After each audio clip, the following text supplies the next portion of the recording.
Kitang tanan na luwas pinaagi sa tong pagtuo ug pagdawat nga matinud-anon ngadto sa Ginoo. Apan kung ikaw nituo ug nidawat nga matinud-anon ni Kristo, paningkamuti nga ang Dios mahimuot kanimo. Tungod kay patay ka ng imong pagtuo, patay ka ng imong pagdawat ni Kristo kung walay resulta sa imong kinabuhi. Maong ingon ang pulong sa Ginoo sa ikaduhang Timoteo 2 versikulo 15. Paningkamuti pag-ayo nga ang Dios mahimuot kanimo. Ingon nga alagad nga wala ikaulaw ang iyang trabaho ug usa ka alagad nga nagtudlo sa kamatuoran sa hustong paagi.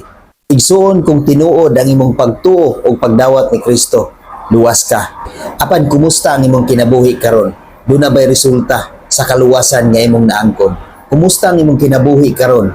Kumusta ang imong pagtuo ngadto sa Ginoo?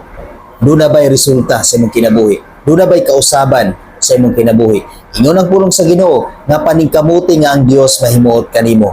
Paningkamot gayud igsoon nga ang Dios mahimuot kanimo. Buhata gayud ang maayo, buhata gayud ang mga butang nga makapahimuot sa Ginoo. Ayaw himo ang kawang ang tanan. Ayaw himo ang kawang ang kaluwasan nga gihatag ni Kristo sa matag usa kanato. Ayaw ikaulaw ang pagbuhat og maayo nga makapahimuot sa Ginoo. Ayaw kaulaw sangyaw, ayaw kaulaw og share sa pulong sa Ginoo. Tungod kay mahimuot ang Ginoo niya na igsuon. Buhata gayud ang tanan nga giila nga maayo nga makapahimuot ngadto sa Ginoo. God bless sa tanan.